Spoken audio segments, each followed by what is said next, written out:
In this video, we're going to be talking about how to rotate landing pages in CPV Lab. Now, rotating pages can be very, very important. You could have one page that has a 1% conversion rate, and then you could have the next page that has a 4% conversion rate, and this could possibly double or even triple your revenue.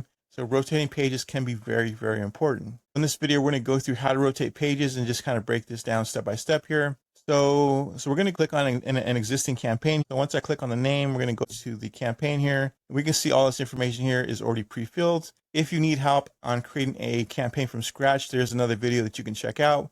But this is going to be primarily based on how to rotate pages. Once we click on our campaign name, we're going to go down to the landing page area. And then we're going to see a purple box here that says add landing page. Here, and we're going to click this box here, and then we're going to go add the second landing page, which will be example 2. And then to the right here, we can see we have a big purple box that says even shares. And we can click this box here, and this will even the share percentage. So we can have 50% here and 50%. This just rotates the traffic, 50% for each page. Now you can change this to 60-40 or whatever you actually would like for your campaign. But here we're just going to leave this at 50-50.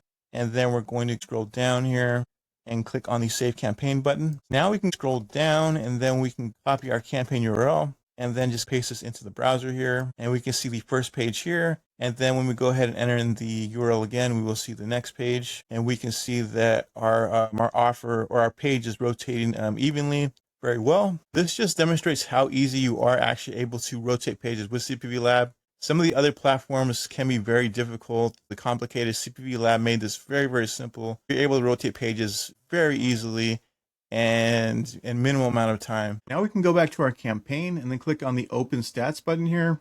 And this will let us view the stats for our campaign. And then we're going to scroll down here, go to our metrics. Now we're going to be looking for a column that says pages. So where it says column selected, I'm going to click on this column here and then click on page. And then this will pull up the metric here for the page. This will let us know that both pages have one view and no clicks because we didn't click on the page. And this will help you kind of be able to assess whether your page is loading properly. If we were to have, 0 visitors on one page, then we would know something's wrong. The fact that we have that we view the page twice and we have 2 visitors indicates that our page is loading properly. So thank you guys for checking out this video. I hope it helped, and take care.